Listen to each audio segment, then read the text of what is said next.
Hey everybody, welcome to my YouTube channel, Best Life. Glad to have you back for this series. I am doing this series on relationships. And I held off on doing this series because I really wanted to do it with my husband, but he hasn't been here. He's been on the road, so I'm just gonna go ahead and do it. I'm gonna do 3 parts to the series, so maybe we can catch him on one of the other parts, part 2 or part 3, maybe, hopefully, fingers crossed, because it's just fun to do videos with him. So anyway, but I'm gonna start this series because this series really piggybacks off of my book a lot, and so I wanna go ahead and share this information before it gets too stale. So this series is gonna be talking about how your behavior can affect your relationship. And part 1, I'm going to focus on behavior, and part 2 and 3 will focus on some other things. But I've done a video before on relationships where it talked about some things that can cause your relationship to become defective, like mistrust. So go back and watch that series too if you want to. It has some valuable tools in there. I do not claim to be a relationship expert. This is my disclaimer. But I've been married to my husband for 9 years, and it has not always been so easy. So I like to share some of the things that I have experienced and learned with other people. And so I find it fascinating and find it very interesting that he and I are so very different. Anybody that knows me and knows my husband knows that we are so different.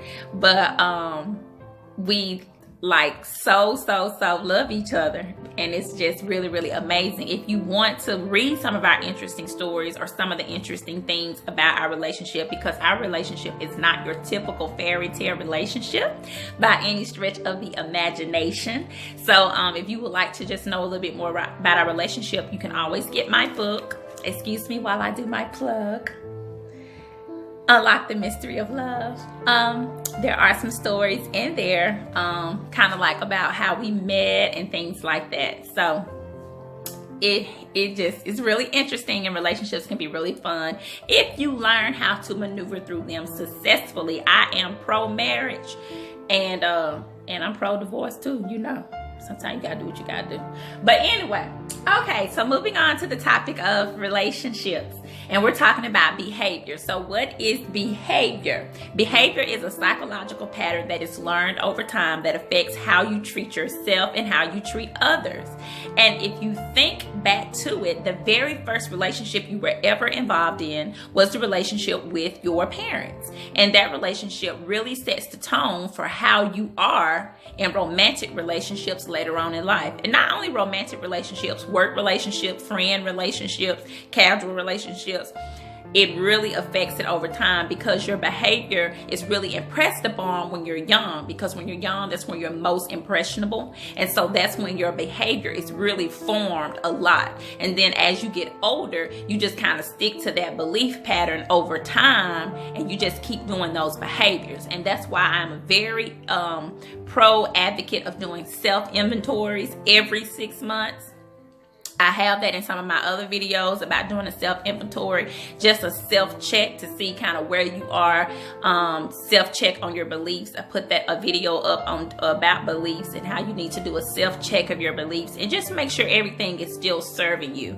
Everything that is dwelling inside of you, it should be serving a clear purpose. And so you just want to do an inventory every now and again to see what behaviors are still serving you. Are they serving you in a positive way? What beliefs are still serving you? Are they serving you in a positive way? It's very good to do that. And I think it's very ideal to do it when you are meditating. Meditating is a very good time to cleanse and to do some self-checks and check the energy in your body. And sometimes when you have stale energy or non-rotating energy in your body, it can be because of some kind of bad behavior or bad belief, or just something bad there that's dwelling there. You may not even be aware that it's dwelling there. Like maybe it's dwelling in your heart, it could be dwelling in your abdomen, and it's just causing just junk to fester physically and to fester mentally. So sometimes it's time to throw that stuff away and get rid of it. So it may be a good idea to do a behavior inventory after you get finished listening to this video. So it's gonna be really brief. Oh my God, I'm already 4 minutes in. Oh Jesus. So let me hurry up because I don't like to hold you guys too long. But the key thing that I want people to get from this part 1 video is people will treat you how you treat yourself. And you may think you treat yourself grandioso. And that may not be the case, because whatever is happening to you in your life, if you're getting back negative things, then you're not treating yourself so grandioso, because you get back what you put out. So if you keep wondering, like, why do I always end up with someone who cheats on me? Why do I keep attracting these bad people in my life, or these bad men, or these bad women? Why do I keep attracting that? Because there's something in you that's pulling that force in. So there must be a part of you that is housing that somewhere. If you keep getting wrapped up in people that are mean to you or lie to you, somewhere along the way your self-respect level was not where it needed to be, and that person knew it was okay to do that to you. So that is why these inventories are good. People will treat you how you treat yourself. That is so true. You have to make sure that your standards are in check. So how do you make sure that your standards are in check?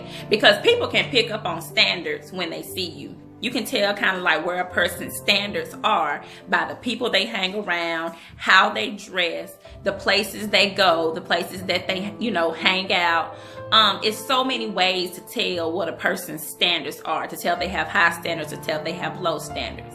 And not being judgmental. That's not being judgmental at all, because you may like certain places, not because of any certain thing, but sometimes it can predict. Not to be judgmental, but just saying sometimes, those ways certain people handle themselves can be a predictor. If it's safe to say that, it can be a predictor of their standards. So you have to make sure that you're holding yourself to a high standard if you want high standard results. That's all I'm saying.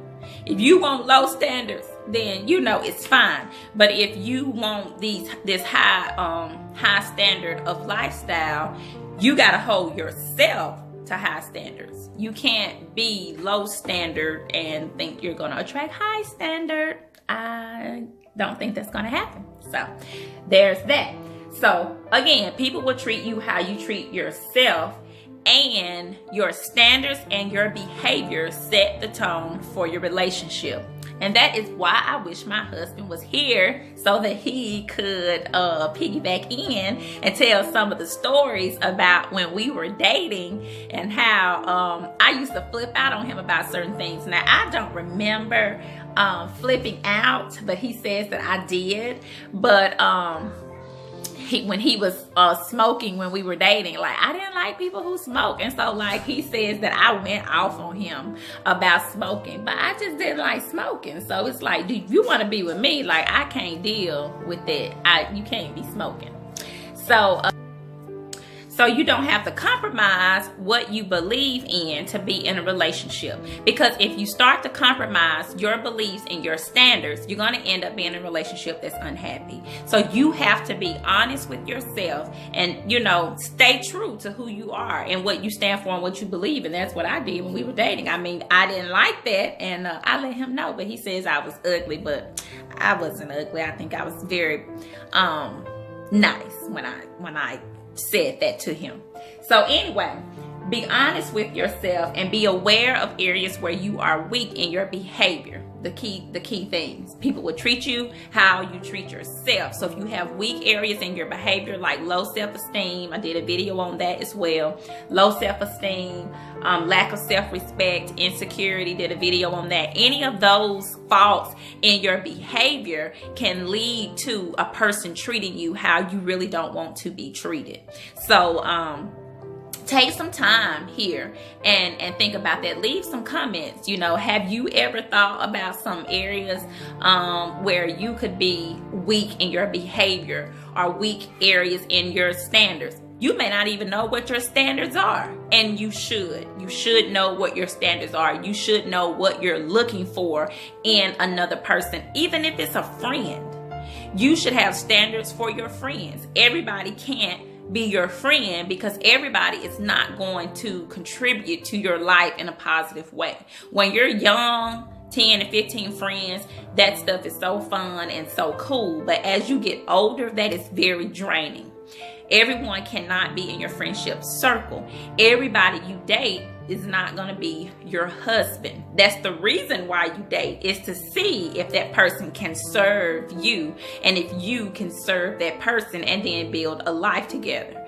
So think about those things. Think about areas where you could be weak in your behavior. Think about what your behavior patterns are. What behavior patterns do you have in previous relationships that you don't really like? Negative things that you do in the relationship that could cause the demise of the relationship that you don't like, that you could possibly change. Leave some comments. I would be glad to see what other people think about this concept, and how transparent people can be with what is it that you do that cause problems, because we all have those areas. So I'm going to cut it off right there. I'll be coming back with part 2. Probably in a week or a few days. Part 2, we're going to be talking about attachment styles. Attachment styles are something that you learn as a child through the relationship with your parents. And we're going to talk about how those attachment styles can affect your relationships and your behavior.